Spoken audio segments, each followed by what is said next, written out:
내일이 마지막이라면 여러분은 지금 무엇을 하고 계실까요? 지금 이 순간 제 말을 듣고 계신다는 건 아직 숨이 붙어 있고 눈을 뜨고 있으며 누군가와 연결되어 있다는 뜻입니다. 그런데도 우리는 당연하다는 듯이 오늘을 흘려보내곤 합니다. 그래서 저는 오늘 아주 무겁지만 피할 수 없는 주제를 꺼내려고 합니다. 바로 죽음, 그리고 그 죽음을 알기에 지금을 더 깊이 살아야 한다는 이야기입니다.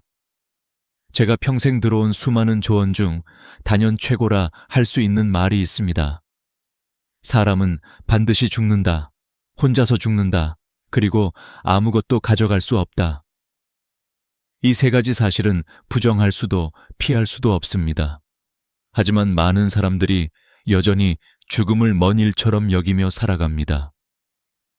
마치 언젠가 시간이 충분히 있을 것처럼 아직은 내 차례가 아니라고 믿는 듯이 말이죠. 하지만 시계를 거꾸로 돌려 내일이 마지막 날이라고 상상해 보세요. 여러분은 오늘을 다르게 살지 않으시겠습니까? 제가 한 장례식장에서 본 장면을 잠시 떠올려 보겠습니다. 화장로 앞에 들어선 관, 그리고 기다림. 불과 40분이면 한 사람의 생애가 고운 가루로 바뀌어 유족에게 건네집니다. 그 순간 느낀 건 단 하나였습니다. 인생은 이렇게 더덥고 동시에 이렇게 가볍구나. 누구도 피할 수 없는 마지막 길 앞에서 그토록 애써 움켜쥐었던 것들이 먼지처럼 흩날려 사라지는 것이지요. 그때 깨달았습니다. 무겁게 살아도 결국 마지막은 가벼움으로 돌아간다는 사실을요. 그래서 중요한 건 지금 이 순간 무겁게 움켜쥐고 사는 것이 아니라 가볍게 내려놓으며 사는 법을 배우는 것이라는 걸요. 죽음 앞에 선 사람들의 태도는 다양합니다. 끝까지 치료에 매달리는 사람도 있고 처음부터 담담히 받아들이는 사람도 있습니다. 하지만 공통점은 단 하나, 누구도 그 순간을 피해갈 수는 없다는 사실입니다. 그리고 그 순간은 언제 닥쳐올지 아무도 알 수 없습니다. 바로 오늘일 수도 있고 10년 뒤일 수도 있습니다. 그래서 지혜로운 사람은 죽음을 피하려 하지 않고 늘 준비하며 하루하루를 살아갑니다. 언젠가 반드시 떠나야 한다면 남은 시간은 더욱 귀해지는 법이지요. 그렇다면 준비한다는 건 무엇일까요? 저는 이렇게 정리합니다. 첫째, 빚을 남기지 않는 것. 돈의 빚만이 아니라 마음의 빚까지도요. 미안한 사람에게는 미안하다 말하고 고마운 사람에게는 고맙다 말하는 겁니다. 둘째, 집착을 줄이는 것. 입던 옷은 깨끗이 정리하고 쓸데없는 물건은 버리고 남아있는 건 필요한 사람에게 나누어 주는 것. 셋째, 하루하루의 작은 순간을 놓치지 않는 것. 걸을 수 있는 다리, 맛을 느낄 수 있는 혀, 대화할 수 있는 친구. 이 모든 건 살아있는 동안만 누릴 수 있는 특권입니다. 이제 저는 여러분께 질문을 던지고 싶습니다. 오늘 하루를 어떻게 보내셨나요? 그냥 지나갔나요? 아니면 한 번쯤은 감사한 마음으로 눈을 감아 보셨나요? 죽음은 무서운 그림자가 아닙니다. 오히려 지금 이 순간을 더 값지게 만들어주는 강력한 스승입니다. 내일이 마지막이라면 여러분은 오늘 누구에게 전화를 걸고 싶으신가요? 내일이 마지막이라면 지금 손에 쥔 걱정들을 그대로 붙들고 계시겠습니까? 아니면 과감히 내려놓고 조금 더 가볍게 웃어보시겠습니까? 사람들은 흔히 인생의 목적을 행복이라 말합니다. 하지만 행복을 쫓는 순간 불행이 그림자처럼 따라옵니다. 손등과 손바닥처럼 둘은 떨어질 수 없기 때문이지요. 그래서 진짜 행복은 행복해지고자 하는 욕망조차 내려놓을 때 찾아옵니다. 이 역설을 이해하는 순간 우리는 불행 앞에서도 흔들리지 않을 수 있습니다. 삶을 완전히 통제하려 하지 않고 파도가 치면 타고 바람이 불면 맞으며 그 속에서 배를 모는 지혜를 배우는 것입니다. 이것이 바로 제가 말씀드리고 싶은 첫 번째 비밀, 인생을 가볍게 사는 길입니다. 이제부터 여러분은 매일 아침 눈을 뜰 때 이렇게 속삭여 보시길 바랍니다. 오늘이 내 마지막이라면 나는 어떤 하루를 살고 싶은가? 이 질문 하나가 여러분의 하루를 바꾸고 결국 인생 전체를 바꿔놓을 것입니다. 해탈이라는 말 아마 들어보신 분들도 계실 겁니다. 불교에서 자주 등장하는 단어이지만 종교적 의미를 떠나 우리 일상의 태도를 설명하기에도 아주 적절한 개념입니다. 해탈은 모든 고통에서 벗어나는 상태, 다시 말해 마음을 올가매는 집착을 내려놓은 상태를 뜻합니다. 그런데 사람들은 흔히 해탈을 잘못 이해합니다. 마치 세상이 조용해야 하고 파도가 없어야 하고 바람이 멈추어야 가능한 일이라고 생각하지요. 하지만 진짜 해탈은 세상이 잠잠해지는 게 아니라 내가 단단한 배와 항해수를 준비해 두었기에 어떤 파도와 바람도 두렵지 않은 상태입니다. 파도가 치면 그대로 타고 바람이 불면 그대로 맞으며 나아가는 것. 그 속에서 마음이 흔들리지 않는 것. 그것이 해탈입니다. 저는 이 이야기를 들었을 때 큰 충격을 받았습니다. 왜냐하면 제 삶의 대부분은 파도와 바람을 피하려는 몸부림이었기 때문입니다. 일이 잘 풀리기를, 건강이 나빠지지 않기를, 자녀가 제 마음대로 따라주기를. 하지만 세상 일이 제 뜻대로 되는 경우는 거의 없었습니다. 남편이, 아내가, 자식이, 친구가 제 마음대로 움직여주지 않습니다. 오히려 그 반대인 경우가 더 많습니다. 그렇다고 분노하거나 좌절한다면 결국 고통받는 건 나 자신뿐입니다. 이때 필요한 게 바로 해탈의 태도입니다. 세상을 내 뜻대로 바꾸려 하기보다 내 배를 단단히 준비하는 것입니다. 이 원리를 삶에 적용하면 놀라운 일이 일어납니다. 예를 들어 직장에서 예상치 못한 문제가 발생했을 때 대부분은 왜 이런 일이 내게 일어나는가라며 괴로워합니다. 하지만 해탈의 태도를 가진 사람은 그래, 이런 문제도 일어날 수 있지. 나는 이미 준비된 배를 가지고 있으니 이 파도를 타고 넘어가면 된다고 생각합니다.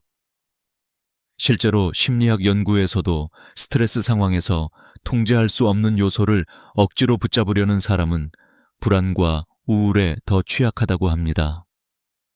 반면 내가 할 수 있는 부분만 책임지고 나머지는 흘려보내는 태도를 가진 사람은 훨씬 더 회복력이 강합니다. 행복에 대한 집착 역시 마찬가지입니다. 행복을 추구하면 할수록 불행이 그림자처럼 따라옵니다. 행복과 불행은 서로 떨어질 수 없는 쌍둥이이기 때문입니다. 경제학에서도 쾌락의 쳇바퀴, 헤도닉 트레드밀라는 용어가 있습니다. 돈이 늘어나면 잠시 행복하지만 금세 익숙해지고 더 큰 만족을 원하게 된다는 뜻입니다. 결국 끊임없이 불행이 따라붙을 수밖에 없습니다. 그러니 진짜 행복은 행복조차 내려놓는 데서 시작됩니다. 나는 반드시 행복해야 해 라는 압박을 버리고 지금 이 순간을 있는 그대로 받아들이는 것. 이 단순한 전환이 우리 삶을 훨씬 가볍게 만듭니다. 한 가지 실제 예를 들어 보겠습니다. 서울대 의대 연구팀이 65세 이상 노인 1200명을 대상으로 조사한 결과 삶을 있는 그대로 받아들이는 태도를 가진 그룹은 그렇지 않은 그룹보다 우울증 발병률이 40%나 낮았습니다. 게다가 평균 혈압, 심박 수치도 더 안정적이었죠. 해탈이라는 철학적 개념이 단지 이상적인 말이 아니라 실제로 건강과 직결된다는 뜻입니다. 우리가 마음을 놓을 때 몸도 더 건강해지는 것입니다. 저는 이제 조금 다른 질문을 드리고 싶습니다. 여러분의 배는 얼마나 단단합니까? 갑작스러운 파도가 몰아쳐도 버틸 수 있는 항해수를 갖추고 계십니까? 삶에서 해탈은 거창한 수련이 아닙니다. 작은 습관부터 시작할 수 있습니다. 오늘 하루 불만을 삼키고 웃으며 넘어가는 것, 내 뜻대로 안 되는 상황에서 억지로 바꾸려 하지 않는 것, 행복해야 한다는 압박 대신 지금의 평범함을 즐기는 것. 이것이 곧 해탈의 작은 실천입니다. 죽음은 언젠가 반드시 찾아오지만 살아있는 지금은 여전히 선택할 수 있는 순간들의 연속입니다. 해탈의 태도를 가진 사람은 삶과 죽음을 모두 가볍게 바라봅니다. 삶의 고통조차 바람과 파도로 받아들이고 그 위에서 자신만의 항해술로 나아갑니다.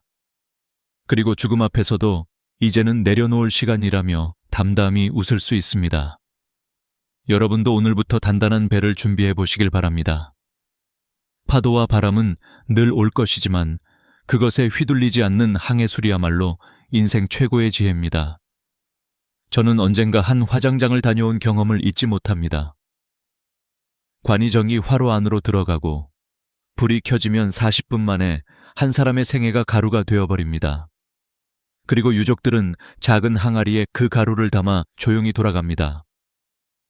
그 순간 저는 인간의 삶이 얼마나 가볍고 또 허망한지를 온몸으로 느꼈습니다.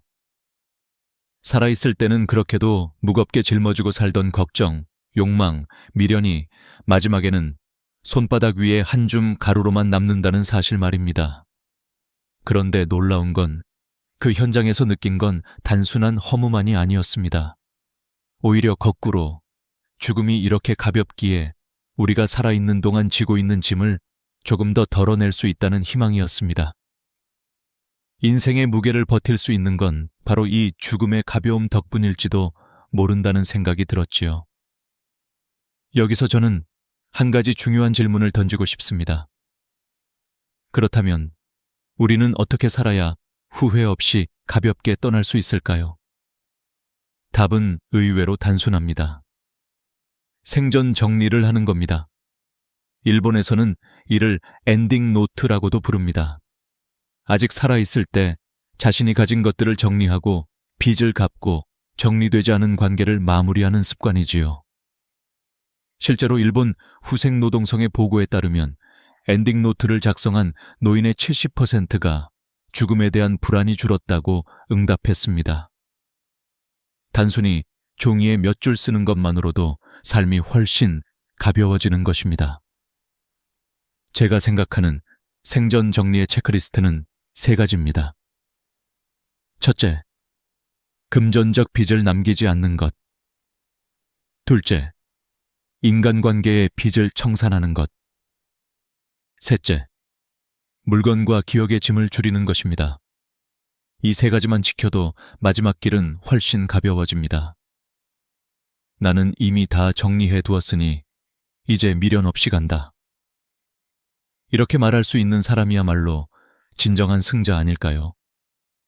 죽음을 경험한 유족들의 태도에서도 많은 걸 배울 수 있습니다. 저는 화장장에서 어린아이들이 대기실에서 과자를 먹으며 웃고 있는 모습을 본 적이 있습니다. 부모님 세대가 눈물을 삼키며 작별하는 사이 아이들은 여전히 삶을 살아갑니다. 그 모습에서 느낀 건 죽음이란 삶의 일부일 뿐이라는 것입니다. 우리가 떠난 자리에는 여전히 새로운 세대가 웃고 떠들며 살아갑니다. 그렇다면 우리는 떠나는 순간까지 삶을 더 가볍게 만들어 후대에게 짐이 되지 않도록 해야 합니다. 실제로 한국통계청 자료에 따르면 장례 비용과 남은 빚 때문에 고통받는 유족이 35%에 달한다고 합니다. 돌아가신 분은 이미 떠났는데 남은 가족은 빚과 짐을 지고 고통받는 것이죠. 이것은 결코 아름다운 마지막이 아닙니다. 우리가 떠날 때 남에게 남기는 건 무거운 짐이 아니라 가벼운 미소여야 합니다. 또한 장례 문화의 변화에서도 중요한 교훈을 얻을 수 있습니다. 요즘은 호상, 좋은 죽음이라 불리는 경우가 많습니다. 큰 슬픔 속에서도 담담하게 보내드리는 분위기지요. 부모님의 장례식에서 웃으며 손님을 맞이하는 자녀들의 태도 속에는 죽음은 자연스러운 것이라는 지혜가 담겨 있습니다. 이처럼 죽음을 지나치게 두려워하기보다 담담히 인정하는 것이야말로 삶을 더 단단하게 만드는 길입니다. 저는 이 부분에서 여러분께 부탁드리고 싶습니다. 지금 당장 오늘 하루라도 집안을 둘러보며 불필요한 물건을 버려보세요. 마음속에 남아있는 미안함이나 고마움을 전해보세요. 작게나마 생전 정리를 시작해보시는 겁니다. 언젠가 반드시 닥칠 마지막 순간 나는 준비되어 있다고 말할 수 있는 힘은 지금부터 쌓아가는 것입니다. 죽음은 결코 삶을 끝내는 것이 아닙니다. 오히려 남은 삶을 더 빛나게 만드는 시작점일 수 있습니다. 죽음이 있기에 오늘이 소중하고 끝이 있기에 지금이 아름답습니다. 화장장의 교훈은 우리에게 이렇게 속삭입니다. 짐을 덜고 마음을 정리하라. 그러면 마지막은 가벼울 것이다. 우리는 흔히 늙음을 두려워합니다. 몸이 약해지고 주름이 늘고 세상의 중심에서 멀어지는 듯한 느낌이 들기 때문입니다. 하지만 저는 한 가지 분명히 말씀드리고 싶습니다. 늙음은 낡음과 같지 않습니다. 늙음 속에는 새로운 가능성이 있고 오히려 더 깊고 원숙한 삶의 빛깔이 숨어 있습니다. 단풍잎이 가을의 끝자락에 가장 아름답게 물드는 것처럼 노년의 삶 또한 청년기보다 더 찬란할 수 있습니다. 제가 아는 한 지인은 80세가 넘었음에도 매일 아침 감사 일기를 쓰십니다. 몸은 늙었지만 마음은 여전히 신선합니다. 반대로 아직 30대인데도 마음이 이미 낡아버린 사람도 있습니다. 늘 불평만 하고 아무것도 새롭게 배우려 하지 않지요. 이렇게 보면 나이는 단순한 숫자일 뿐입니다. 마음이 낡으면 젊어도 늙은 것이고 마음이 새로우면 늙어도 젊은 것입니다. 의학적으로도 늙음을 새로움으로 바꿀 수 있다는 근거가 있습니다. 서울 아산병원 연구에 따르면 65세 이상 노인 중 매일 걷기를 실천한 그룹은 그렇지 않은 그룹보다 치매, 발병률이 30% 이상 낮았다고 합니다. 또 근력 운동을 꾸준히 한 노인은 골절 위험이 절반 이하로 줄었습니다.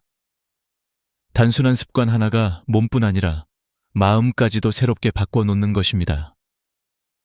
늙음이 단순히 쇠퇴가 아니라 새로운 가능성으로 이어질 수 있다는 증거이지요. 저는 종종 단풍잎을 바라보며 이런 생각을 합니다. 낙엽이 지기 전 마지막 순간, 그것은 절규가 아니라 춤추는 모습이라는 것. 인생도 그렇습니다. 노년은 단순한 내리막길이 아니라 마치 해질녘 노을처럼 더 화려하고 장엄한 순간일 수 있습니다. 젊을 때는 미처 알지 못했던 지혜와 따뜻함이 노년에는 배어나오지요. 한 번은 제 친구 아버지가 마지막 유언으로 이런 말씀을 남기셨습니다. 너희 어머니가 평생 아궁이에 불을 지피느라 고생을 많이 했다. 꼭 연탄 보일러를 놓아드려라. 평생 농사를 지으며 살던 분의 이 소박한 유언 속에서 저는 깊은 울림을 느꼈습니다. 마지막 순간조차 화려한 말이 아니라 함께 살아온 가족의 삶을 배려하는 마음이 담겨 있었기 때문입니다. 이런 것이야말로 곱게 늙는 삶의 진정한 모습 아닐까요? 늙음과 낡음의 차이는 종이 한 장처럼 보이지만 그 안에 담긴 의미는 정반대입니다. 늙음은 시간이 쌓이면서 원숙해지는 과정이고 낡음은 시간이 지나며 쇠퇴해버리는 상태입니다. 우리는 매일의 선택으로 늙음을 새로움으로 만들 수도 있고 낡음으로 만들 수도 있습니다. 매일 조금이라도 배우고 감사하고 남을 돕는다면 늙음은 곧 새로움이 됩니다. 반대로 불평하고 집착하고 미련만 붙들면 늙음은 낡음으로 변해버리지요. 저는 이 부분에서 여러분께 당부드리고 싶습니다. 하루라도 배움과 감사의 마음을 멈추지 마십시오. 나이 들어서도 새로움으로 사는 방법은 생각보다 단순합니다. 매일 30분 걷기, 하루 3가지 감사 적기, 한 달에 한 번 새로운 사람 만나기. 이 작은 실천들이 노년을 낡음이 아니라 새로움으로 채워줍니다. 죽음을 두려워할 필요가 없는 이유도 여기에 있습니다. 몸은 늙어도 마음은 끝없이 새로워질 수 있기 때문입니다. 결국 죽음은 삶의 끝이 아니라 또 다른 새로움의 문입니다. 오늘 이 순간에도 마음을 새롭게 할 수 있다면 여러분은 결코 늙지 않는 것입니다. 늙음이 아름다운 이유는 바로 여기 있습니다.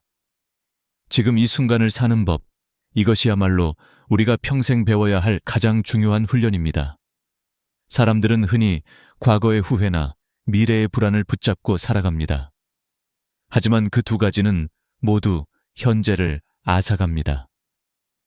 어제의 잘못을 아무리 되새겨도 바뀌지 않고 내일의 걱정을 아무리 곱씹어도 아직 일어나지 않았습니다. 결국 우리가 붙들 수 있는 건 지금 여기뿐입니다. 저는 실제로 노인분들과 이야기를 나눌 때 이런 말씀을 자주 듣습니다. 젊었을 때 왜 그렇게 서둘렀는지 모르겠다. 결국 지나고 나면 다 별일 아니더라. 이 고백은 우리에게 분명한 교훈을 줍니다. 삶의 무게 대부분은 현실이 아니라 마음속 상상에서 비롯된다는 사실입니다.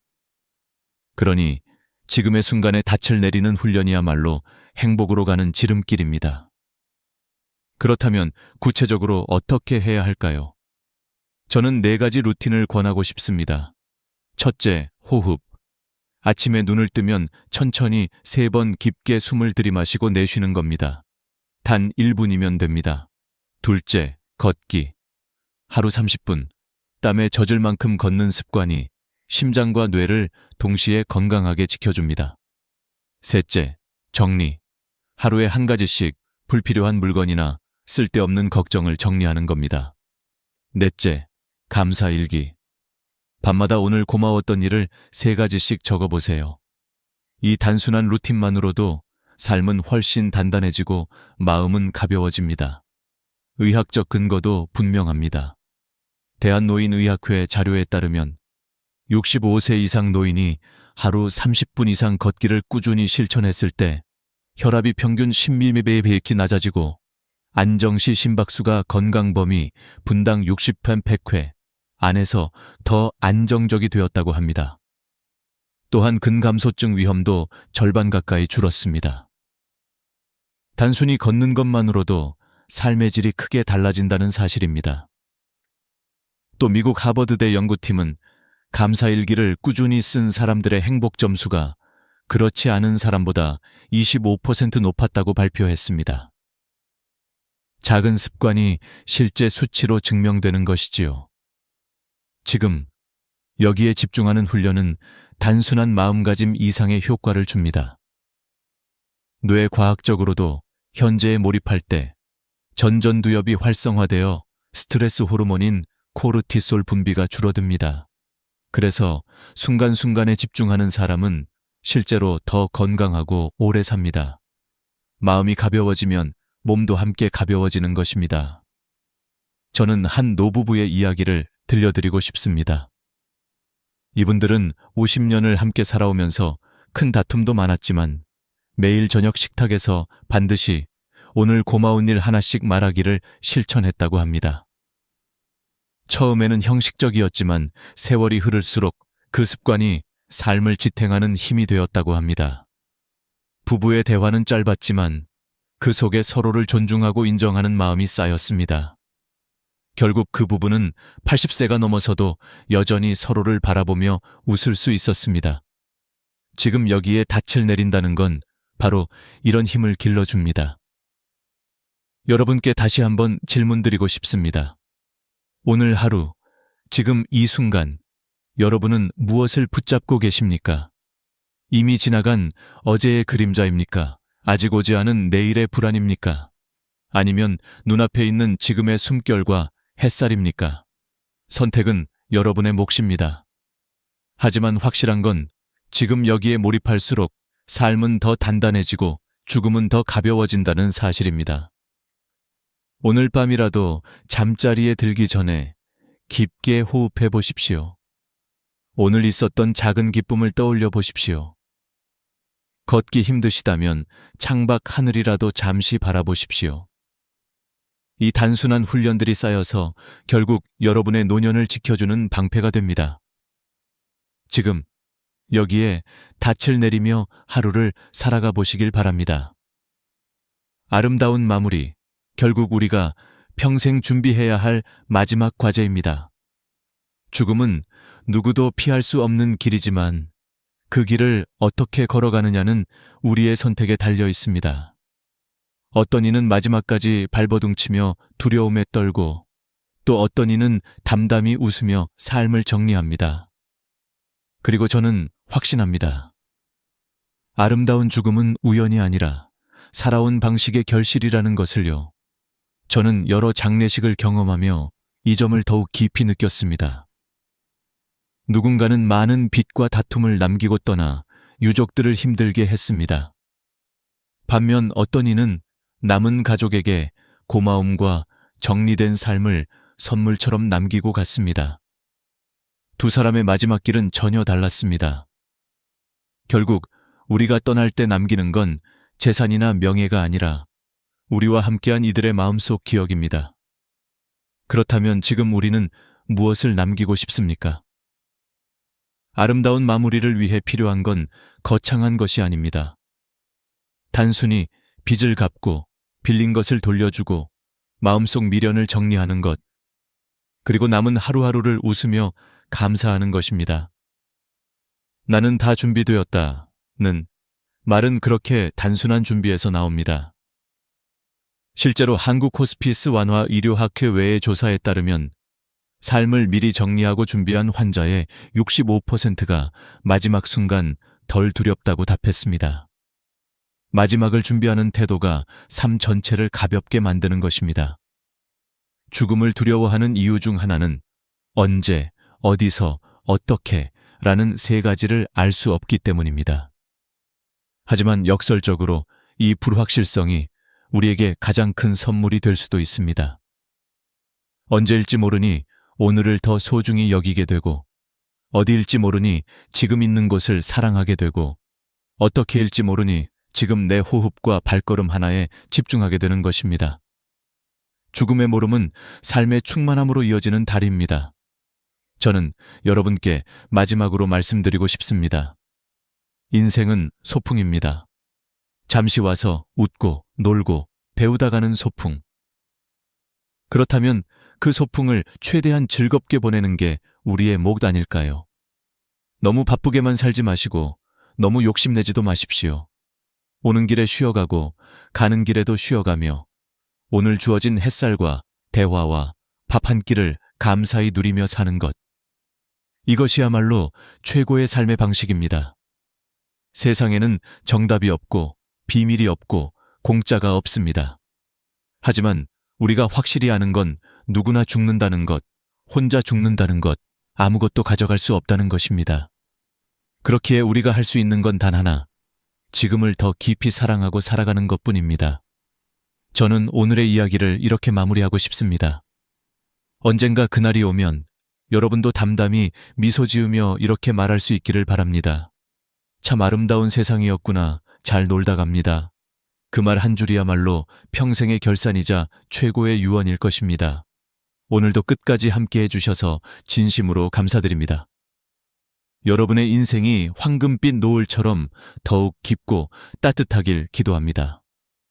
구독과 좋아요, 알림 설정을 해두시면 앞으로도 삶과 죽음, 그리고 지혜에 대한 이야기를 놓치지 않고 함께 하실 수 있습니다. 늘 건강하시고 행복하십시오. 여러분, 매일 먹는 밥이 여러분의 건강을 망치고 있다는 사실을 알고 계셨나요? 이 이야기는 병원에서도 다루지 않는 많은 사람들이 모르고 있는 충격적인 진실입니다. 저는 55년 동안 의사로 살아온 정성민입니다. 오늘 여러분과 꼭 나누어야 할 이야기가 있습니다. 사실 오늘 이 영상을 시작하면서 손이 떨립니다. 왜냐하면 제가 오늘 공개할 진실은 너무나도 충격적이고 많은 사람들이 알고 싶어 하지 않는 사실이기 때문입니다. 한국인이라면 거의 모든 사람이 아침에 전자레인지로 든 밥을 먹습니다. 그런데 이 밥이 여러분의 건강을 해칠 수 있다는 사실을 알고 있나요? 하루 종일 아무리 잠을 자도 몸이 무겁고 아침에 일어나면 피곤하고 쉽게 머리가 아프며 몸이 뻣뻣하게 느껴진다면 그 원인은 바로 당신이 먹는 밥에 있을지도 모릅니다. 오늘 영상에서는 여러분에게 이 사실을 공개하려고 합니다. 이 영상이 끝날 때까지 시청하지 않으면 여러분은 평생 후회할 수도 있습니다. 왜냐하면 지금 이 순간이 여러분의 건강을 되찾을 마지막 기회일지도 모르기 때문입니다. 매일 먹는 밥이 건강에 미치는 영향. 여러분은 매일 아침 전자레인지에 밥을 데워 먹고 계신가요? 사실 전자레인지에 밥을 드는 것은 여러분의 건강에 큰 위험을 초래할 수 있습니다. 왜냐하면 재가열된 밥은 혈당을 급격히 올리고 그로 인해 비만과 당뇨병을 유발할 수 있기 때문입니다. 또한 이런 방식으로 먹은 밥은 혈관을 막고 장기적으로 심혈관 질환을 초래할 수 있습니다. 이번 영상에서는 그 이유를 하나씩 밝혀보겠습니다. 우리는 왜 매일 먹는 밥이 우리의 건강을 해치는지, 그리고 그 해결책이 무엇인지에 대해 이야기할 것입니다. 그리고 우리가 알고 있는 것처럼 병원에서는 이런 사실을 알려주지 않아요. 왜 그럴까요? 병원에서 이런 사실을 공개하면 병원의 수익 모델이 붕괴되기 때문입니다. 약을 팔고 병원을 방문하게 만들면 그만큼 많은 수익이 발생하기 때문입니다. 오늘 이 영상을 통해 여러분에게 알려드리고자 하는 진실은 단순히 식단이나 생활 습관에 관한 것이 아닙니다. 여러분의 생명을 지킬 수 있는 중요한 정보를 담고 있습니다. 이제 그 이야기를 차근차근 풀어보겠습니다. 73세 한상현 씨의 살해 한 달 전, 서울 강북구에서 홀로 사는 73세 한상현 씨가 제 병원에 방문했습니다. 한상현 씨는 아내를 6해 전에 잃고 혼자 살아왔습니다. 그의 첫마디는 아직도 제 귀에 선합니다. 선생님, 요즘 자꾸 몸이 힘이 빠지고 가슴이 두근거리고 약을 계속 먹어도 건강이 좋아지지 않아요. 이제 정말 죽을지도 모르겠어요.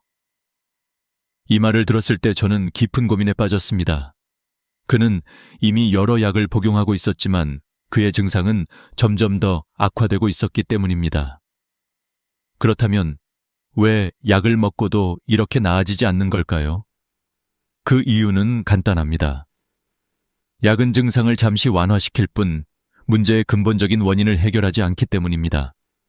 그래서 저는 항상 모든 환자에게 중요한 질문을 던집니다. 어떻게 밥을 먹고 있나요? 한상현 씨는 당황한 듯 말했습니다. 당연히 밥솥에 밥을 해요. 그러나 제가 그와 더 깊이 이야기를 나누어 보니 그가 매일 전자레인지로 밥을 뜨고 있다는 사실을 알게 되었습니다.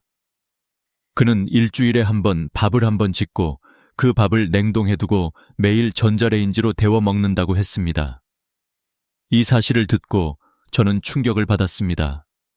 왜냐하면 한국에서는 많은 1인 가구가 이러한 방식으로 밥을 먹고 있기 때문입니다. 그런데 병원에서는 절대 이런 사실을 알려주지 않습니다. 왜 그럴까요? 병원에서 환자가 줄어들면 수익이 감소하고 제약회사들의 매출도 떨어지기 때문입니다. 이런 사실을 알려주지 않으면 그들이 얻는 이익은 계속 유지될 수 있기 때문입니다. 왜 전자레인지로 든 밥이 문제일까요? 사실 전자레인지로 든 밥은 우리가 생각하는 것보다 훨씬 더 큰 건강 문제를 일으킬 수 있습니다. 과학적인 연구에 따르면 냉동된 밥을 전자레인지로 다시 들 때 그 밥의 당 지수, GI, 글라이세믹 인덱스가 최대 42%까지 증가할 수 있다고 합니다. 당 지수가 높아지면 혈당이 급격히 상승하게 되고 이로 인해 비만과 당뇨병을 유발할 수 있습니다.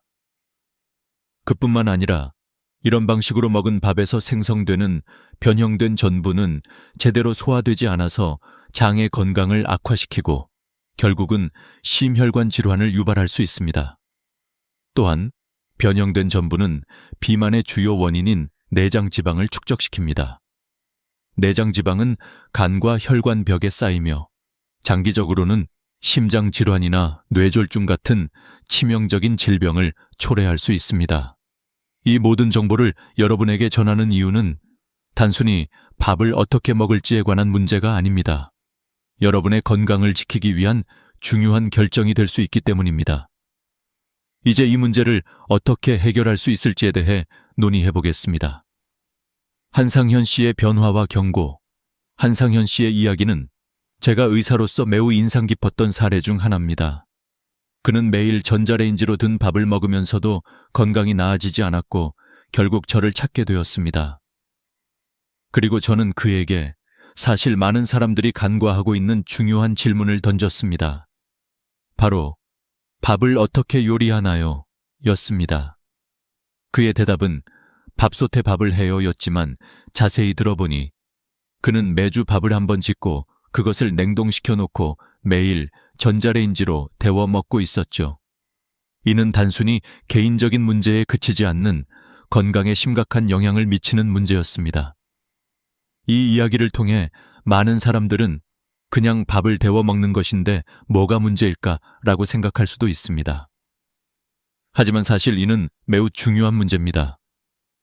우리가 매일 먹는 밥이 건강을 해칠 수 있다는 사실은 누구도 쉽게 믿지 않지만 이는 현대의학에서 무시되고 있는 중요한 진실 중 하나입니다. 그 당시 저는 한상현 씨에게 새로운 방법을 제시했습니다. 바로 밥을 조리하는 방법을 바꾸자는 것이었죠. 밥을 어떻게 요리해야 하는가? 이제 우리가 왜 이렇게 밥을 요리하는 방식을 바꿔야 하는지에 대해 구체적으로 설명하겠습니다. 많은 사람들이 전자레인지로 밥을 드는 것이 빠르고 편리하다고 생각하지만 이 방법은 사실 건강에 치명적인 영향을 미칠 수 있습니다. 밥을 전자레인지로 두면 밥의 당지수가 급격히 상승하게 됩니다. 당지수는 혈당이 얼마나 빠르게 오르는지를 나타내는 지표인데 높은 당지수는 비만과 당뇨병을 유발할 수 있습니다. 또한 냉동된 밥을 전자레인지로 다시 들 때 변형된 전분이 발생하는데 이 전분은 우리 몸에서 제대로 소화되지 않으며 혈당을 급격히 올리게 됩니다. 그 결과 내장 지방이 쌓이게 되고 이는 심혈관 질환이나 뇌졸중과 같은 심각한 건강 문제를 초래할 수 있습니다. 이러한 사실들은 우리가 쉽게 간과할 수 있는 문제지만 실제로 많은 사람들이 겪고 있는 건강 문제들의 원인 중 하나입니다. 하지만 한상현 씨의 경우는 다릅니다. 그는 저에게 밥을 어떻게 조리해야 하는지에 대해 물었습니다. 저는 그에게 밥을 만드는 방법을 바꾸면 건강을 회복할 수 있다고 확신했습니다. 그리고 그 방법은 바로 밥을 신선하게 짓고 냉동 보관하지 않는 것이었습니다. 또한 밥을 조리할 때 밥솥을 사용하는 대신 건강한 재료들을 추가하여 밥의 당지수를 낮출 수 있다는 방법도 있었습니다. 의사의 제안과 연구 결과 저는 그에게 간단한 방법을 제시했습니다. 그 방법은 밥을 짓는 과정에서 몇 가지 재료를 추가하는 것이었죠. 먼저 밥을 짓기 전에 약간의 식초를 넣는 방법입니다. 존스 홉킨스 대학교의 연구에 따르면 식초를 밥에 첨가하면 밥의 당지수를 최대 31%까지 낮출 수 있다고 합니다. 이는 당뇨병 약물의 효과와 비슷한 효과를 낼 수 있는 방법입니다. 그 외에도 밥을 짓고 난 후 일정 시간 동안 식혀서 다시 들 때 변화된 전분을 더 잘 활용할 수 있는 방법이 있습니다. 이는 우리가 먹는 밥이 우리 몸에 미치는 영향을 크게 바꿀 수 있는 매우 간단한 방법입니다.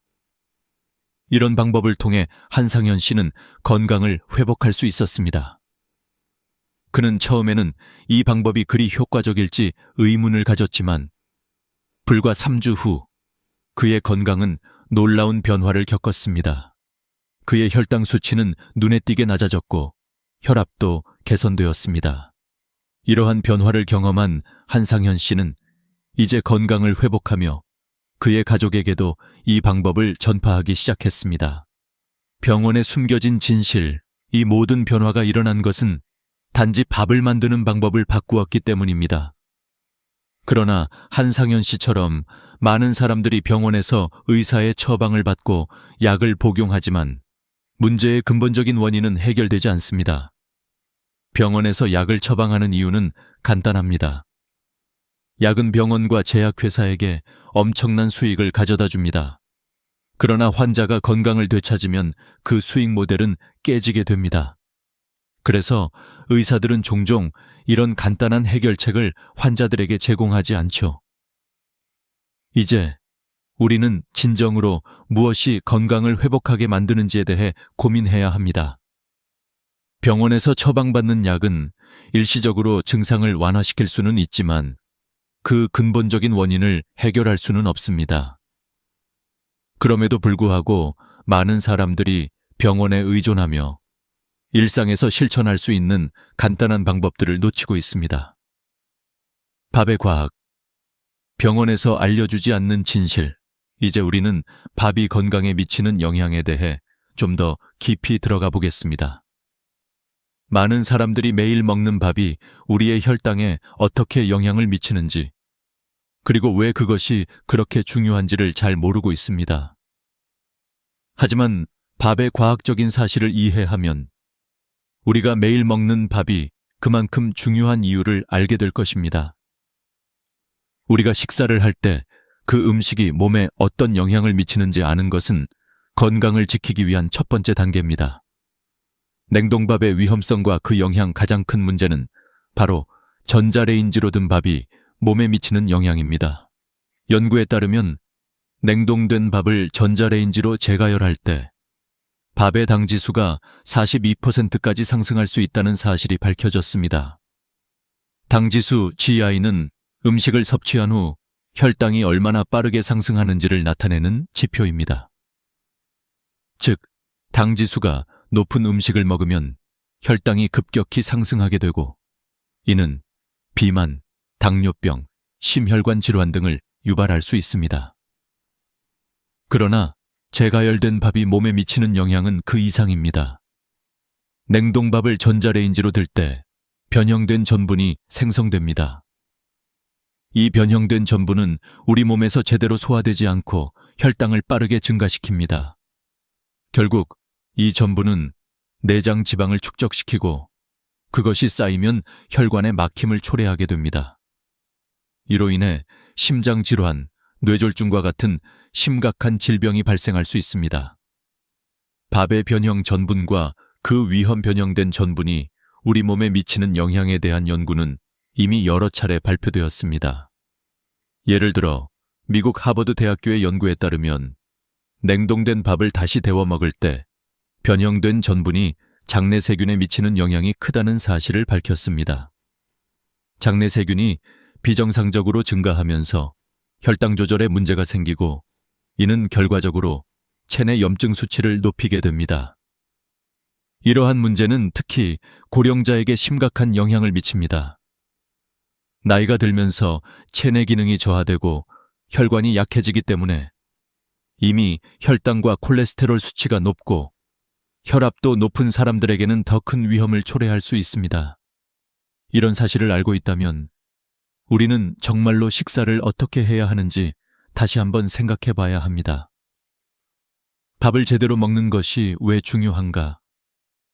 그렇다면 밥을 제대로 먹는 것이 왜 중요한 걸까요? 우리가 흔히 먹는 밥이 바로 우리 건강의 기초가 됩니다. 밥은 탄수화물의 중요한 공급원이며 우리 몸에서 에너지를 얻는 주요 원천입니다. 하지만 그 방식이 잘못되면 우리의 몸에 해를 끼칠 수 있습니다. 밥을 어떻게 조리하느냐가 중요합니다. 밥을 올바르게 조리하면 당지수를 낮출 수 있고 우리의 건강에 도움이 될 수 있습니다. 예를 들어 식초나 투르메릭츠, 강황 같은 재료를 밥에 첨가하면 밥의 당 지수를 낮출 수 있고 혈당을 더 안정적으로 유지할 수 있습니다. 또한 밥을 조리한 후 일정 시간 식혀서 재가열할 때 발생하는 변형된 전분을 적절히 활용하면 내장 지방을 줄이고 장의 건강을 개선할 수 있습니다. 이는 우리가 의도적으로 할 수 있는 작은 변화로 우리의 건강을 크게 향상시킬 수 있는 방법입니다. 연구와 과학적인 증거. 그렇다면 왜 이런 방법을 병원에서 알려주지 않을까요? 그 이유는 간단합니다. 병원과 제약회사는 많은 사람들이 계속해서 약을 복용하고 치료를 받도록 유도하는 구조에 의존하고 있기 때문입니다. 이러한 사실들이 널리 알려지면 병원에서 치료를 받는 환자 수가 줄어들고 제약회사의 매출도 감소하게 됩니다. 이제 여러분이 알게 된 사실은 단순한 식사 방법의 변화가 아닌 생명을 지킬 수 있는 중요한 정보입니다. 병원에서 처방받는 약은 증상을 일시적으로 완화시킬 수 있지만 근본적인 문제를 해결하지는 못합니다. 그러나 올바른 식습관과 생활습관 변화는 여러분의 건강을 근본적으로 회복시킬 수 있습니다. 밥을 제대로 요리하는 것만으로도 여러분의 건강을 지킬 수 있습니다. 병원이 알려주지 않는 진실, 이 이야기를 통해 우리는 병원에서 알려주지 않는 중요한 진실을 알게 되었습니다. 병원은 주로 증상을 억제하는 약물에 의존하고 있으며 건강을 되찾기 위한 근본적인 해결책은 제대로 알려주지 않습니다. 우리가 매일 먹는 밥에 간단한 조리법만 바꿔도 우리의 혈당, 혈압, 콜레스테롤 수치를 크게 개선할 수 있다는 사실은 병원에서 다루지 않기 때문에 많은 사람들이 그 중요성을 모르고 있습니다. 밥을 제대로 먹는 비법. 어떻게 밥을 요리해야 할까요? 이제 여러분이 매일 먹는 밥을 어떻게 요리해야 하는지에 대해 구체적인 방법을 알려드리겠습니다. 아마 여러분은 밥을 잘하는 방법을 이미 알고 있다고 생각할 수 있습니다. 하지만 이 방법들은 단순히 밥을 맛있게 만들기 위한 것이 아니라 건강을 개선하고 질병을 예방하기 위한 중요한 방법들입니다. 오늘은 여러분이 매일 먹는 밥을 어떻게 바꿀 수 있는지, 그에 따른 놀라운 건강 변화를 어떻게 경험할 수 있는지에 대해 알아보겠습니다. 첫 번째 비법. 식초와 밥을 할 때 식초를 넣는 방법은 이미 여러 연구에서 효과가 입증된 방법입니다.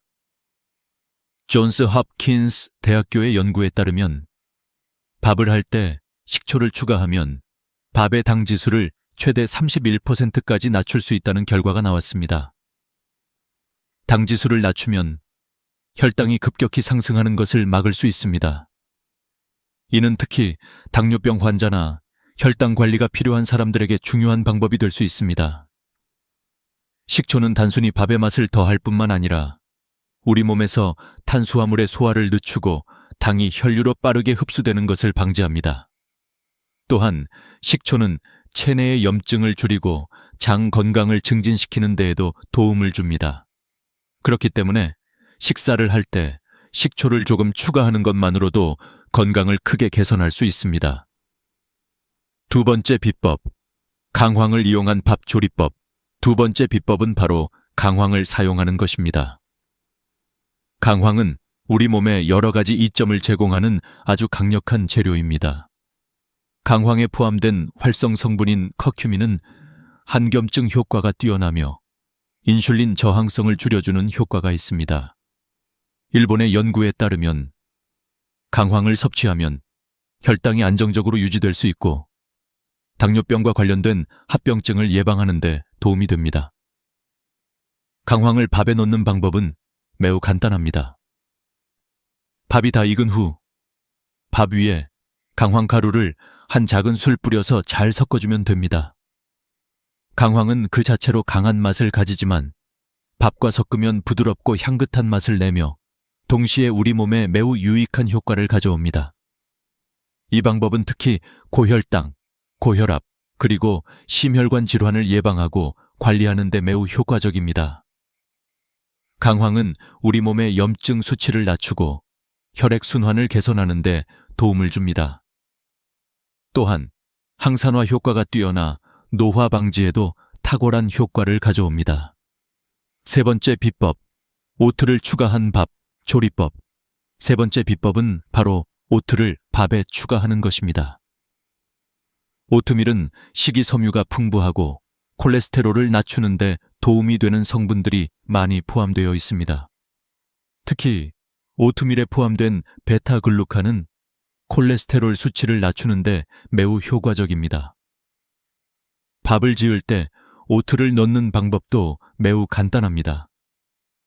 밥을 짓기 전에 쌀과 오트를 비율에 맞게 섞어 넣고 함께 조리하면 됩니다. 오트는 밥에 부드러운 식감을 더해주며 건강에도 많은 도움을 줍니다.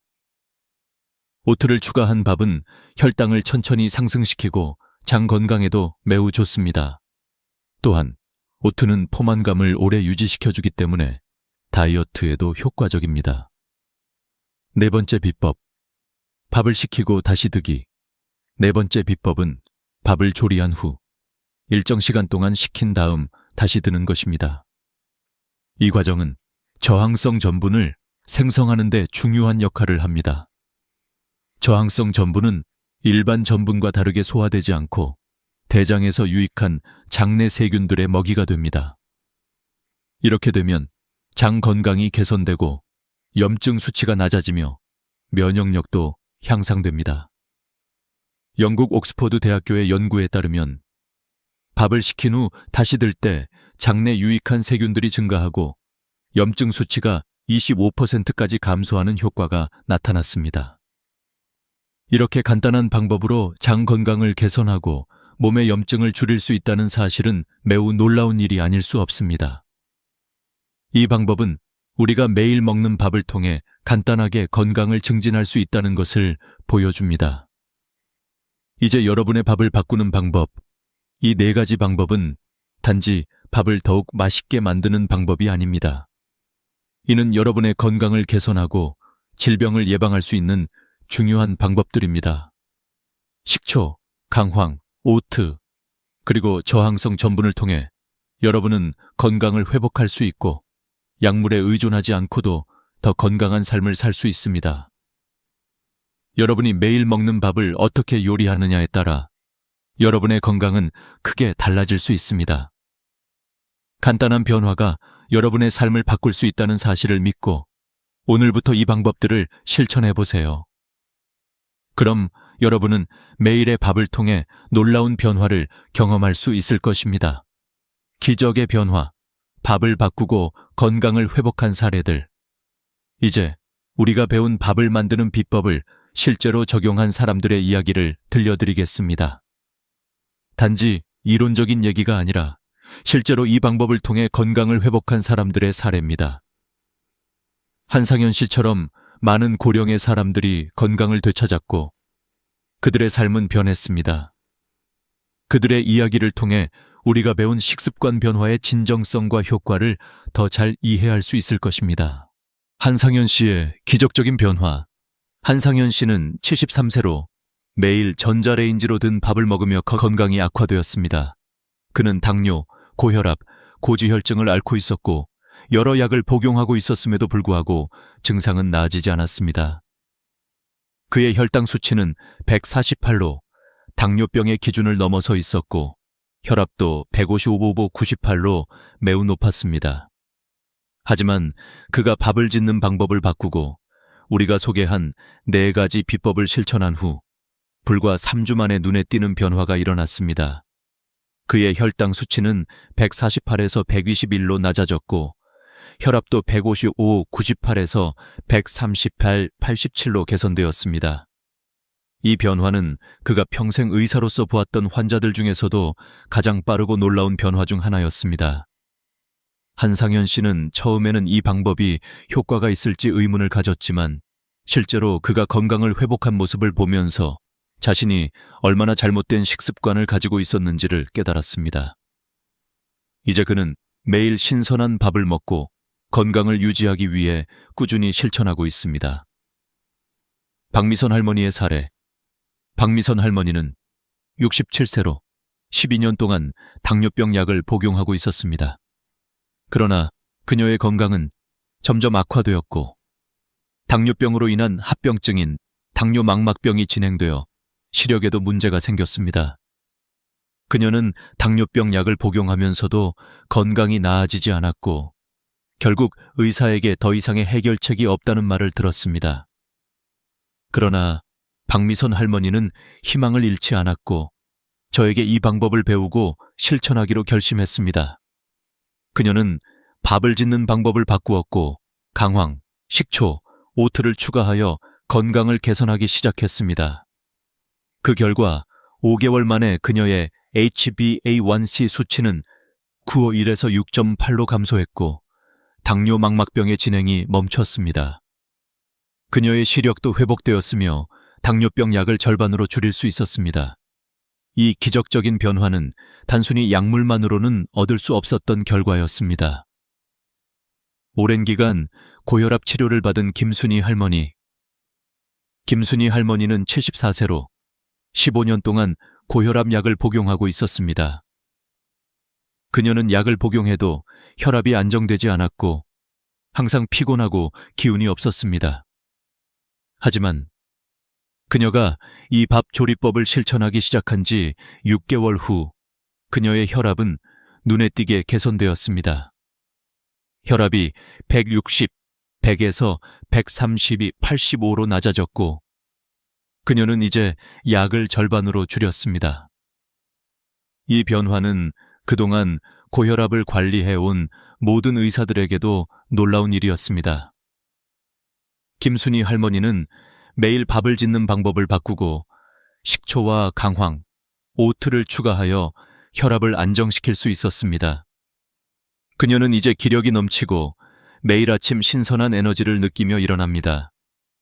이 변화는 단순히 약물을 복용하는 것이 아니라 생활 습관을 바꾸는 것이 얼마나 중요한지를 깨닫게 해줍니다.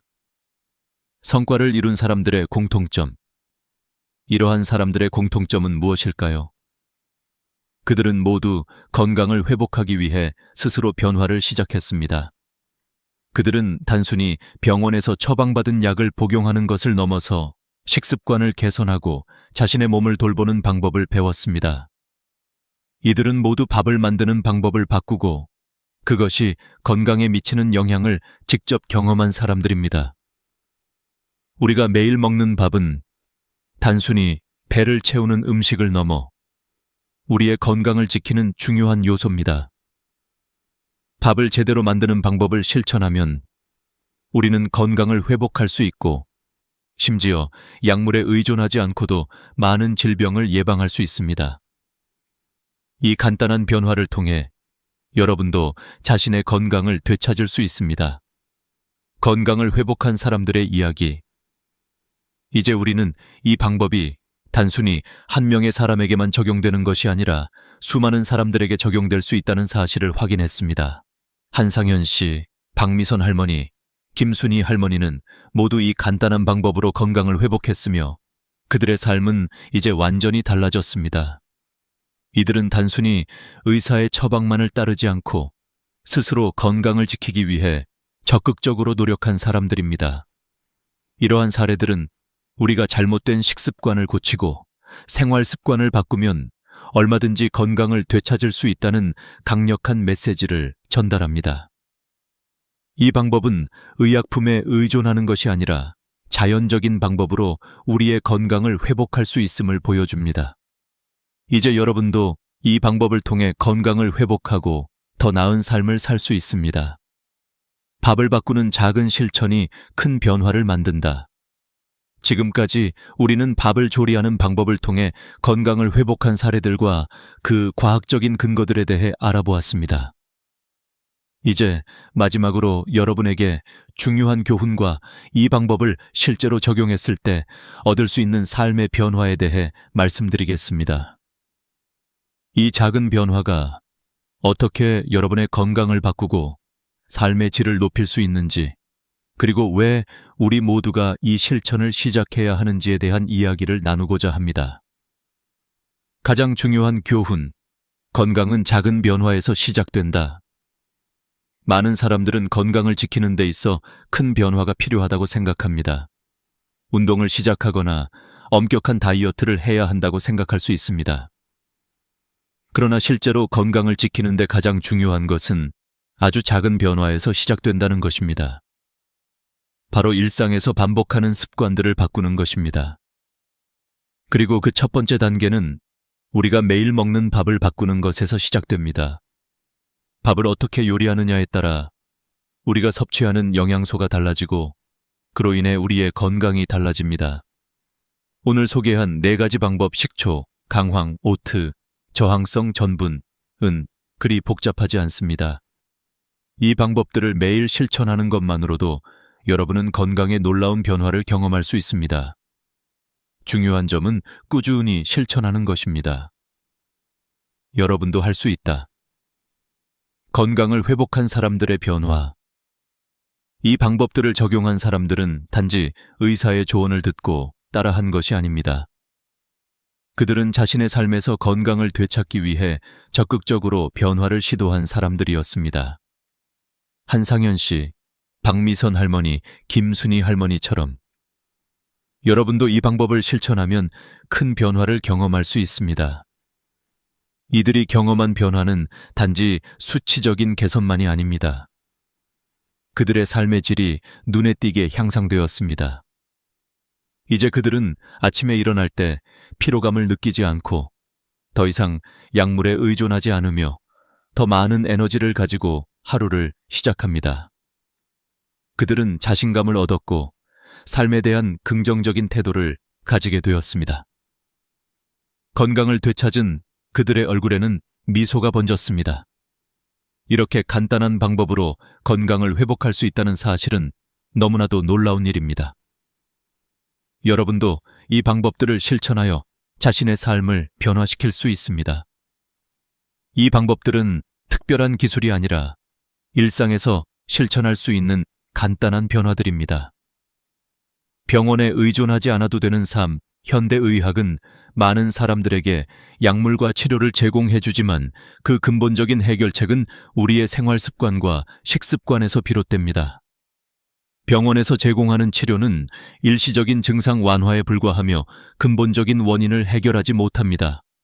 하지만 우리가 매일 먹는 음식과 일상에서 실천하는 작은 변화들이 우리 건강에 큰 영향을 미친다는 사실을 알게 되면 우리는 더 이상 병원에 의존하지 않고도 건강을 회복할 수 있다는 자신감을 가질 수 있습니다. 여러분이 매일 먹는 밥을 바꾸는 것만으로도 혈당, 혈압, 콜레스테롤 수치를 조절할 수 있으며 심혈관 질환, 당뇨병, 비만 등을 예방할 수 있습니다. 이러한 변화는 약물로 얻을 수 없는 가장 자연스럽고 건강한 방법입니다. 이제 여러분도 이 간단한 방법들을 실천함으로써 건강을 되찾을 수 있습니다. 실천을 통한 건강한 삶의 시작.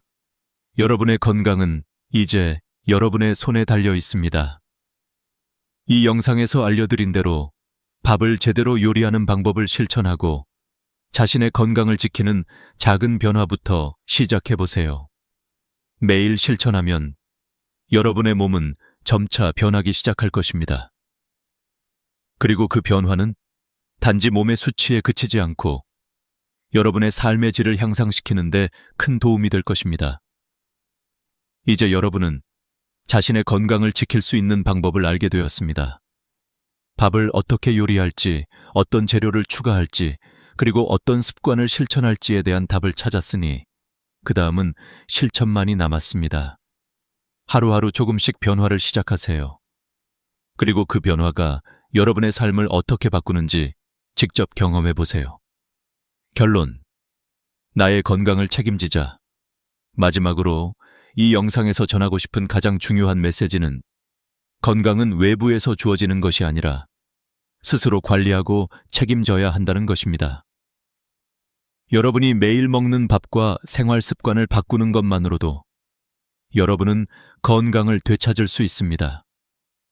그 어떤 의약품이나 병원 방문 없이도 여러분은 건강을 회복할 수 있습니다. 이제 여러분의 건강을 되찾을 준비가 되셨나요? 작은 변화부터 시작하세요. 이 영상에서 알려드린 밥을 만드는 방법을 실천하고 그 변화가 여러분의 삶에 미치는 영향을 직접 경험해 보세요. 여러분은 그 변화를 통해 더욱 건강하고 활기찬 삶을 살아갈 수 있을 것입니다. 이 영상이 도움이 되셨다면 좋아요와 구독 버튼을 눌러주시고 이 정보를 주변에 공유해 주세요. 다른 사람들도 이 간단한 방법을 통해 건강을 회복할 수 있도록 돕는 것은 매우 중요한 일입니다. 또한 댓글로 여러분의 경험과 변화를 공유해 주세요. 여러분의 경험이 다른 이들에게 큰 희망이 될 것입니다. 다음 영상에서는 또 다른 건강 정보를 다룰 예정이니 놓치지 않으려면 구독을 해주세요. 감사합니다. 우리는 모두 건강하게 오래 살고 싶어 합니다. 그러나 많은 사람들이 나이가 들수록 점점 더 많은 건강 문제에 시달리게 되죠. 특히 65세 이상의 나이가 들수록 몸은 점차 예전과 같은 방식으로 기능하지 않기 시작합니다. 그럼에도 불구하고 많은 사람들이 여전히 젊을 때와 같은 방식으로 음식을 먹고 운동을 하며 생활하고 있습니다. 이건 굉장히 위험할 수 있습니다. 사실 우리가 매일 먹는 고기 하나만으로도 건강에 큰 영향을 미칠 수 있다는 사실을 아시나요? 그렇습니다. 우리가 생각하는 것보다 우리의 식단은 우리의 몸에 큰 영향을 미칩니다. 특히 나이가 들면서 신진대사와 소화 능력이 떨어지기 때문에 고기 하나를 선택하는 것만으로도 큰 차이를 만들 수 있습니다. 이 영상에서는 65세 이후에 특히 피해야 할 고기와 반드시 먹어야 할 고기를 소개하려고 합니다. 물론 이 정보는 단순히 제 경험이 아니라 수많은 의학 연구와 실제 환자들의 사례를 바탕으로 한 것입니다. 그러니 오늘 제가 말씀드리는 내용은 단순한 이론이 아닌 실제로 여러분이 실천할 수 있는 유용한 정보입니다. 우리가 건강을 지키는 방법은 매우 간단합니다. 바로 일상에서 조금씩 바꾸는 것만으로도 건강을 지킬 수 있다는 사실을 알고 있나요? 물론 너무 급격한 변화는 부담스러울 수 있지만 작은 변화가 쌓이면 결국 큰 변화를 만들 수 있습니다. 지금 이 순간에도 여러분이 식탁 위에 올리는 고기 한 조각이 여러분의 건강에 영향을 미치고 있을 수 있습니다. 우리가 어떻게 먹고 무엇을 선택하느냐에 따라 건강은 달라질 수 있다는 사실을 기억하시기 바랍니다. 예를 들어, 제가 40년간 내과 의사로서 수많은 환자들을 진료하면서 깨달은 것은 65세 이후에는 고기 선택이 매우 중요하다는 점입니다. 젊었을 때는 먹는 음식에 대한 영향이 그다지 크게 느껴지지 않지만 나이가 들수록 그 영향은 즉각적이고 명확하게 나타나게 됩니다. 이런 점에서 고기 선택은 단순히 개인의 기회에 따라 고를 수 있는 문제가 아니라 건강을 지키기 위한 필수적인 과정이라는 사실을 꼭 기억해야 합니다. 그리고 우리가 식습관을 바꿀 때 그 변화가 곧 우리 삶의 질을 높여준다는 점도 잊지 마세요. 예를 들어, 여러분이 지금까지 매일 아침 베이컨을 먹었다면 그 한 끼를 다른 건강한 음식으로 바꾸는 것만으로도 건강에 놀라운 변화를 가져올 수 있습니다. 그렇게 간단한 변화가 우리 몸을 어떻게 변화시키는지 바로 이 영상에서 설명드리겠습니다. 오늘부터 시작하는 작은 변화가 여러분의 노후 건강을 크게 바꿀 수 있습니다. 이 변화는 몇 년 후, 몇십 년 후, 그리고 여러분의 가족에게도 큰 영향을 미칠 수 있다는 점을 기억하세요. 건강한 고기 선택은 여러분의 건강을 지킬 뿐만 아니라 여러분의 삶의 질을 더욱 향상시킬 수 있는 방법입니다. 오늘 영상에서 다룰 내용은 단지 피해야 할 고기와 먹어야 할 고기에 대한 이야기만이 아닙니다. 더 나아가 여러분이 실천할 수 있는 구체적인 방법들과 함께 왜 그런 음식들이 중요한지에 대해서도 깊이 다룰 것입니다. 그럼 이제 65세 이후 절대로 피해야 할 고기와 그 이유에 대해 본격적으로 알아보겠습니다. 우리가 건강을 지키기 위한 첫 번째 단계는 우리가 섭취하는 음식을 잘 선택하는 것입니다. 특히 65세 이후 우리의 몸은 점차적으로 다양한 변화를 겪습니다. 소화 능력과 신진대사는 예전만큼 빠르지 않기 때문에 그 어떤 음식도 우리의 몸에 미치는 영향이 젊었을 때처럼 쉽게 넘길 수 없습니다. 특히 고기와 같은 고단백 음식을 선택할 때 그 선택이 매우 중요합니다. 그렇다면 우리가 피해야 할 고기는 무엇일까요? 그중 첫 번째로 소개할 고기는 바로 가공육입니다. 여러분, 가공육이란 무엇인지 알고 계신가요? 우리가 잘 알고 있는 베이컨, 소시지, 햄과 같은 고기들은 모두 가공육에 속합니다. 이러한 가공육들은 맛있고 간편하기 때문에 많은 사람들이 즐겨 먹지만 사실 이들 고기는 우리가 건강을 유지하는 데 있어 큰 위험을 초래할 수 있습니다. WHO 세계보건기구는 이미 2015년에 가공육을 1급 발암물질로 분류한 바 있습니다. 이것은 담배와 같은 수준의 위험을 가진다는 것을 의미합니다. 가공육에 포함된 질산염과 아질산염과 같은 화학물질은 몸에 들어가면 발암물질로 변할 수 있습니다. 특히 나이가 들면서 신체의 해독 능력이 떨어지기 때문에 이러한 유해 물질이 체내에 더 오래 남게 됩니다. 이로 인해 대장암이나 심장병, 당뇨와 같은 만성 질환의 위험이 급격히 증가할 수 있습니다. 실제로 제가 진료한 한 환자분이 있었는데 69세의 할아버지였습니다. 이분은 매일 아침 베이컨과 달걀을 먹는 습관을 가지고 있었습니다. 그런데 1년 후 건강검진에서 대장 용종이 발견되었고 다행히 악성은 아니었지만 의사로서 정말 심각하게 받아들였죠. 이후 이분에게 베이컨을 끊으라고 권유했고 그 후 검사에서 새로운 용종이 생기지 않았습니다. 이 사례에서 알 수 있는 것은 가공육의 위험성은 단순히 지방만의 문제가 아니라는 점입니다. 가공육에서 발생하는 화학 물질들이 우리 몸에 미치는 위험을 더욱 경고하는 것입니다. 또한 베이컨을 포함한 가공육은 나트륨 함량이 매우 높습니다. 예를 들어 100개 베이컨에는 약 1400mg의 나트륨이 들어 있습니다. 이는 하루 권장량의 절반 이상에 해당하는 양으로 과도한 나트륨 섭취는 고혈압과 심장질환을 일으킬 수 있습니다. 그리고 고혈압이나 심장질환은 특히 65세 이상의 사람들에게는 큰 위험이 됩니다. 그렇다면 가공육 외에 또 어떤 고기들이 위험할까요? 바로 튀긴 고기입니다. 예를 들어 돈가스나 프라이드 치킨 같은 고기는 고온에서 기름에 튀겨지기 때문에 기름의 성분이 변화하면서 건강에 유해한 트랜스 지방이나 산화된 지방이 발생합니다. 이러한 트랜스 지방은 혈관에 달라붙어 동맥경화와 같은 심각한 심혈관 질환을 유발할 수 있습니다. 특히 65세 이상의 사람들은 이미 신진대사와 소화 능력이 떨어져 있기 때문에 고온에서 튀긴 고기를 섭취할 때 그 영향이 더 큽니다. 제가 진료한 71세 할머니의 사례를 들어보겠습니다. 이 할머니는 손자가 좋아한다고 일주일에 3번 정도 돈가스를 드셨습니다.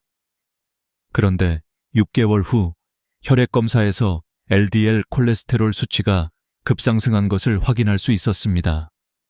그 후 돈가스를 끊고 나서 3개월 만에 수치가 개선되었습니다. 이 사례는 튀긴 고기가 건강에 미치는 부정적인 영향을 여실히 보여줍니다. 또한 양념고기도 매우 위험합니다. 예를 들어 양념갈비나 불고기는 설탕과 같은 고칼로리 성분이 많이 포함되어 있습니다. 1인분 양념갈비에는 12개에서 20개 설탕이 들어있는데 이는 5배의 전칠계의 설탕 덩어리에 해당하는 양입니다. 이러한 당분이 혈당을 급격히 올리게 되며 65세 이후에는 인슐린 감수성이 떨어지기 때문에 혈당이 급상승한 후 다시 정상으로 돌아가는데 오랜 시간이 걸립니다.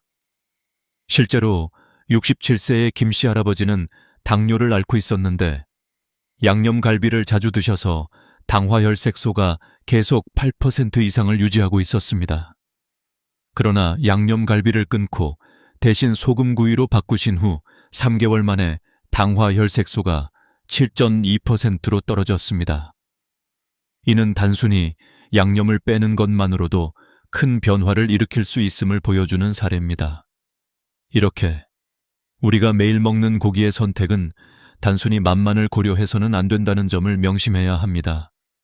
가공육, 튀긴 고기, 양념이 많이 들어간 고기들은 65세 이상의 건강에 매우 해롭습니다. 그렇다면 이제 이러한 고기들을 어떻게 대체할 수 있을지에 대해 생각해 보아야 합니다. 이제 가공육이나 튀긴 고기와 같은 음식을 피해야 하는 이유에 대해 설명했으니 다음으로는 이러한 음식들이 우리 몸에 미치는 구체적인 영향을 더 자세히 살펴보겠습니다. 65세 이상은 특히 신체적인 변화가 많기 때문에 우리가 섭취하는 음식이 건강에 미치는 영향이 더 직접적이고 빠르게 나타납니다. 이 부분에서 중요한 점은 고기뿐만 아니라 우리가 자주 섭취하는 가공식품이나 정제된 단기, 건강에 얼마나 치명적일 수 있는지를 이해하는 것입니다. 우리가 자주 접하는 가공식품은 일반적으로 소금, 설탕, 인공 첨가물이 많이 포함되어 있습니다. 예를 들어 햄, 소시지, 베이컨과 같은 가공육은 고온에서 처리되고 이 과정에서 발암 물질이 생성될 수 있습니다. 이러한 가공육에 포함된 아질산염과 질산염은 체내에서 질산화를 일으키고 이는 발암물질로 변할 수 있습니다. 특히 65세 이상의 노인들은 이러한 유해물질을 해독하는 능력이 감소하기 때문에 이들이 몸에 축적되기 쉽습니다. 이로 인해 대장암, 심장병, 고혈압, 당뇨병과 같은 심각한 질병이 발생할 위험이 높아집니다. 뿐만 아니라 가공식품에 포함된 트랜스 지방은 혈관 건강에 직접적인 영향을 미칩니다. 트랜스 지방은 동맥경화를 유발하고 심혈관계 질환을 일으킬 수 있습니다.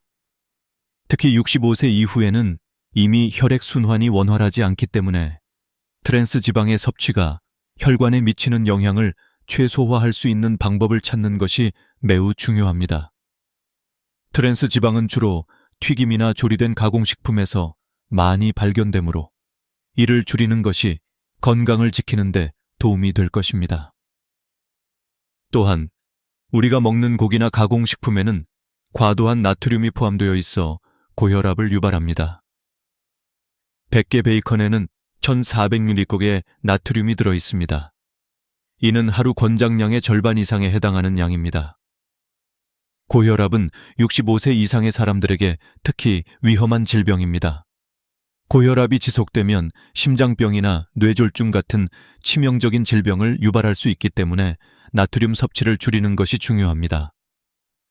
이러한 이유로 가공육이나 튀긴 고기를 피하는 것이 더욱 중요합니다. 실제 사례를 통한 경고, 제가 진료한 72세의 박 할아버지는 거의 매일 삼겹살을 즐겨 드셨습니다. 그는 매일 삼겹살을 먹어도 80세까지 살 수 있다고 자랑하셨죠. 그런데 어느 날 갑자기 가슴 통증을 호소하며 병원에 오셨습니다. 심전도 검사 결과 심장에 이상이 있는 것이 발견되었고 관상동맥이 70% 이상 막혀 있었음을 확인했습니다. 혈액검사 결과는 더욱 충격적이었습니다. 총 콜레스테롤 수치가 325로 매우 높았고 LDL 콜레스테롤 수치는 250에 달했으며 중성지방 수치는 400을 넘었습니다. 이런 수치는 정상적인 범위를 훨씬 초과한 것입니다. 박 할아버지의 경우 삼겹살의 포화지방이 간에서 중성지방으로 변환되면서 지방간이 발생한 것으로 확인되었습니다. 65세 이상의 사람들은 간의 지방 처리 능력이 떨어지기 때문에 고지방 음식을 섭취하면 그 지방이 간에 쌓이게 되어 비알코올성 지방간을 유발할 수 있습니다. 이처럼 우리가 자주 먹는 고기들이 심장 질환과 간 질환을 유발할 수 있다는 것을 명확하게 보여주는 사례입니다. 삼겹살을 좋아하셨던 박 할아버지는 그 후 삼겹살을 끊고 건강한 고기로 바꾸는 식이 요법을 시작했습니다. 그 결과 6개월 후에는 콜레스테롤 수치가 상당히 낮아졌고 지방간의 증상도 개선되었습니다. 이 사례를 통해 우리가 먹는 고기 선택이 얼마나 중요한지를 다시 한번 깨닫게 됩니다. 고기 선택의 중요성이처럼 고기를 선택하는 것은 단순히 맛만을 고려하는 것이 아니라 건강을 지키기 위한 중요한 결정입니다. 가공육, 튀긴 고기, 고칼로리 양념 고기들은 65세 이후의 건강에 매우 해롭고 이를 줄이는 것만으로도 건강을 유지할 수 있습니다. 이 영상에서는 이러한 고기들을 어떻게 대체할 수 있을지에 대해 다루며 여러분이 실제로 실천할 수 있는 방법을 소개하겠습니다. 이제 우리가 먹을 고기는 무엇일까요? 과연 어떤 고기들이 건강을 지키는 데 도움이 될까요? 그 해답은 바로 가공되지 않은 자연적인 고기와 저지방, 고단백 고기입니다. 이 고기들은 우리 몸에 필요한 단백질을 제공하면서도 지방의 섭취를 최소화할 수 있기 때문에 건강을 지키는 데 매우 유효합니다. 이제 우리가 먹지 말아야 할 고기들에 대해 알아봤다면 이제는 어떤 고기를 먹어야 건강에 이로운지에 대해 다뤄보겠습니다. 여러분, 고기만이 우리의 건강을 위협하는 것은 아닙니다. 우리가 일상에서 섭취하는 식품을 선택하는 것만으로도 건강에 큰 영향을 미칠 수 있습니다. 65세 이후에는 특히 단백질과 지방의 섭취 비율에 신경을 써야 하는데 잘못된 선택이 우리 몸에 미치는 영향은 생각보다 크기 때문입니다. 건강한 고기를 선택하는 것만으로도 심혈관 질환, 당뇨, 고혈압, 심지어 치매까지 예방할 수 있다는 사실을 알고 계셨나요? 우리가 선택하는 고기의 질과 종류가 우리의 건강에 미치는 영향은 바로 우리의 식습관과 직결되며 이 작은 변화가 수명과 삶의 질을 크게 바꿀 수 있습니다. 그렇다면 65세 이후 우리가 꼭 먹어야 할 고기에는 어떤 것들이 있을까요? 첫 번째로 소개할 고기는 바로 삶은 닭가슴살입니다. 많은 사람들이 닭가슴살이 단조롭고 맛이 없다고 생각할 수 있지만 이 고기는 65세 이후에는 최고의 단백질 공급원입니다. 닭가슴살 100개는 단백질 유심삼기 들어있으며 지방은 고작 1륵밖에 없습니다. 이는 매우 건강한 고기이며 65세 이상에서 근육 유지와 체중 조절에 매우 유효한 선택이 될 수 있습니다. 특히 닭가슴살은 분지사슬 아미노산, BCAA인, 류신, 이소류신, 발린이 풍부합니다. 이러한 아미노산은 근육 합성에 중요한 역할을 하며 나이가 들어감에 따라 근육량이 줄어드는 것을 방지하는 데 큰 도움을 줍니다. 예를 들어 68세의 정할머니는 근감소증을 앓고 있었고 하루에 100개 삶은 닭가슴살을 섭취하도록 권장했습니다. 그 후 3개월 만에 근육량이 15% 증가하고 보행 속도도 빨라지며 계단 오르기도 수월해졌다고 합니다. 다음으로 추천하는 고기는 바로 오리백숙입니다.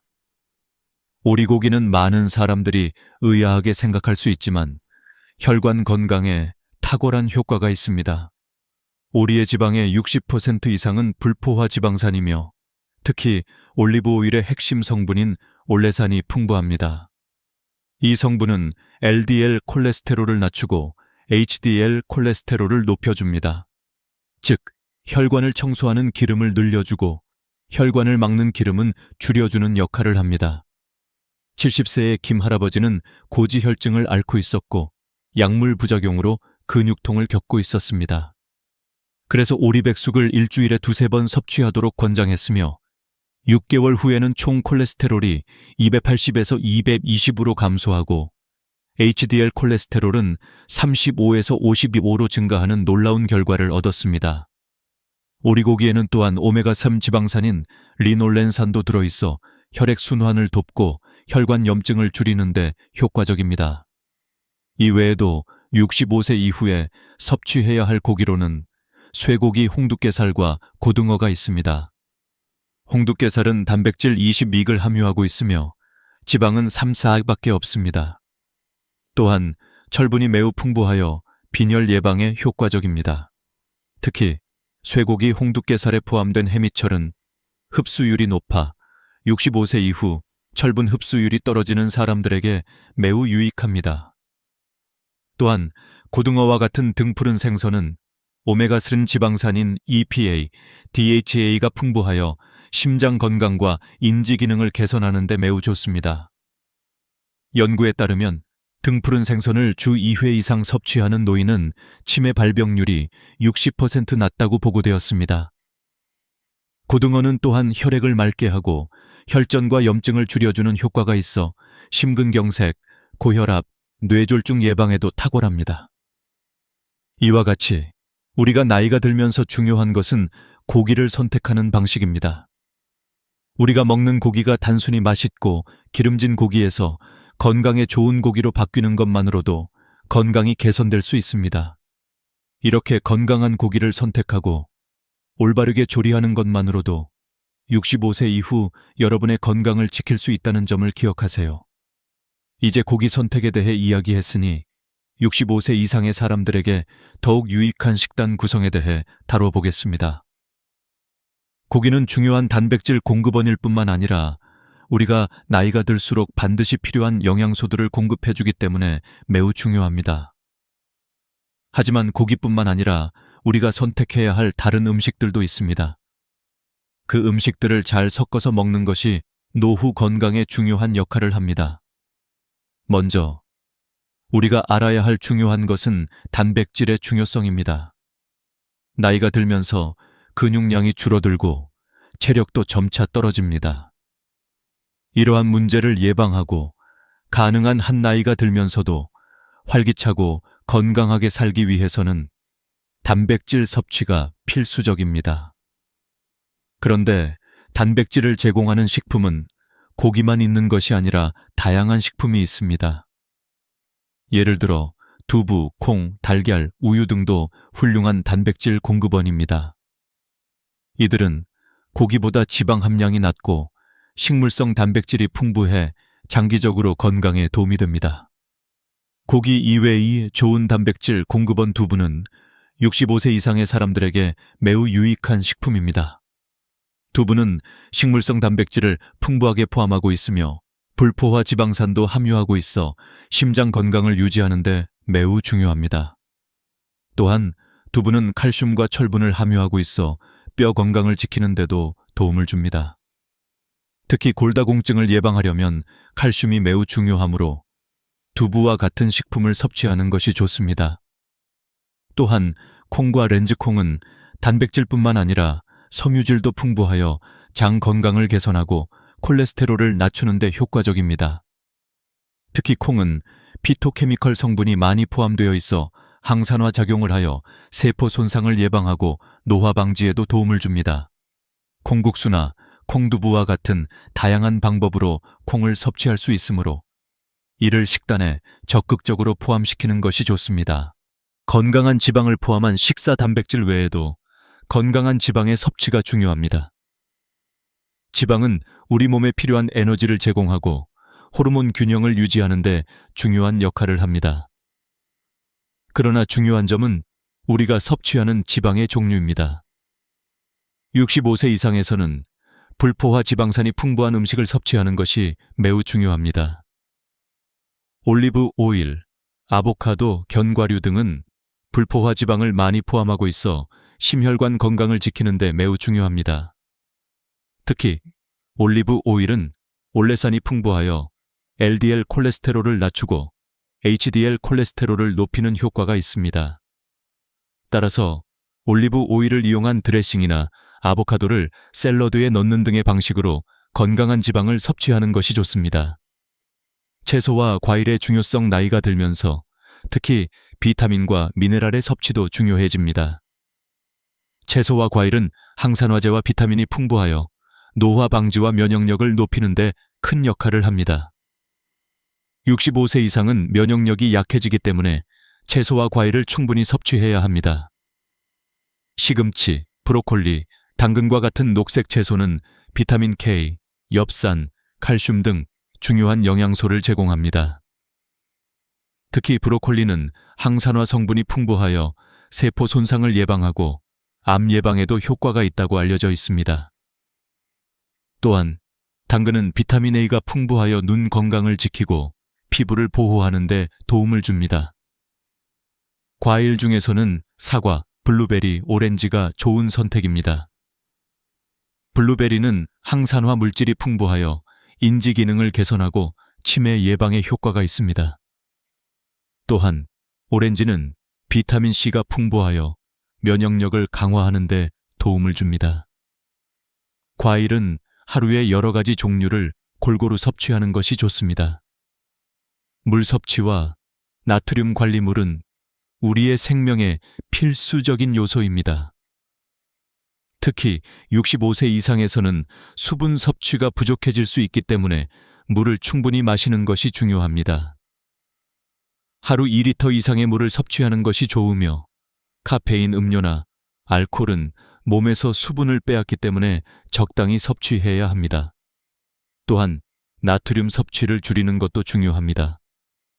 나이가 들면서 신장 기능이 약해지기 때문에 나트륨을 너무 많이 섭취하면 고혈압이나 심장 질환의 위험이 커질 수 있습니다. 소금 대신 허브나 향신료를 사용하여 맛을 내는 방법을 추천드립니다. 이 모든 음식을 균형 있게 섭취하는 것이 노후 건강을 지키는 데 중요한 역할을 합니다. 고기 하나만 바꾸는 것으로 시작하는 작은 변화가 여러분의 건강을 크게 개선할 수 있음을 기억하세요. 이제 마지막으로 우리가 다룬 내용들을 종합적으로 정리하고 여러분이 실천할 수 있는 구체적인 방법을 제시하고자 합니다. 앞서 언급한 것처럼 65세 이상의 나이가 들수록 우리가 먹는 음식이 건강에 미치는 영향은 더욱 중요해집니다. 우리가 선택하는 고기, 그리고 다른 식품들이 우리의 몸에 어떻게 작용하는지 이해하는 것이 건강을 지키는 첫걸음입니다. 이제 우리는 어떤 음식을 선택하고 어떻게 바꿔야 하는지에 대한 명확한 가이드를 제공하려고 합니다. 건강한 식습관을 위한 첫걸음 첫 번째로 우리가 피해야 할 고기와 먹어야 할 고기를 명확히 구분하는 것이 중요합니다. 가공육, 베이컨, 소시지, 햄은 우리 건강에 매우 해롭습니다. 이러한 고기는 1급 발암물질로 분류되었으며 대장암, 심장병, 당뇨병 등 다양한 질병을 유발할 수 있습니다. 특히 나이가 들수록 소화 능력과 해독 능력이 떨어지기 때문에 이러한 고기들을 섭취하는 것은 더 큰 위험을 초래할 수 있습니다. 또한 튀긴 고기나 양념이 많이 들어간 고기, 돈가스, 양념갈비는 트랜스 지방과 고칼로리 설탕이 많아 혈액순환에 악영향을 미칩니다. 이는 심혈관 질환과 고혈압을 유발할 수 있으며 나이가 들면서 이러한 고지방 음식은 더욱 위험해집니다. 그렇다면 우리가 대신 섭취해야 할 고기는 무엇일까요? 첫 번째로 추천하는 고기는 바로 삶은 닭가슴살입니다. 닭가슴살은 저지방 고단백 식품으로 나이가 들면서 근육량 감소를 예방하고 체중을 관리하는 데 매우 유효합니다. 또한 오리백숙이나 쇠고기, 홍두깨살은 불포화 지방이 풍부하여 혈관 건강을 유지하는 데 도움을 줍니다. 고등어와 같은 등푸른 생선은 오메가3 지방산이 풍부하여 심장 건강과 인지 기능을 강화하는 데 효과적입니다. 실천 가능한 식이요법, 이제 여러분이 어떻게 식단을 바꿀 수 있을지 구체적인 방법을 알아보겠습니다. 가장 중요한 점은 작은 변화를 시작하는 것입니다. 예를 들어 아침에 베이컨 대신 삶은 닭가슴살을 넣어보세요. 매일 아침을 시작하는 식사를 더 건강하게 바꾸는 것만으로도 큰 차이를 만들 수 있습니다. 또한 돈가스 대신 구운 고등어를 섭취해보세요. 튀긴 음식을 구운 생선으로 대체하는 것만으로도 심혈관 건강을 지킬 수 있습니다. 또한 양념갈비 대신 소금구이를 시도해보세요. 달콤한 양념 대신 자연적인 조미료로만 간을 해도 맛있고 건강한 음식을 만들 수 있습니다. 삼겹살 대신 오리백숙을 섭취하는 것도 좋은 선택입니다. 고지방 음식을 피하고 불포화 지방이 풍부한 고기를 선택하는 것만으로도 건강을 개선할 수 있습니다.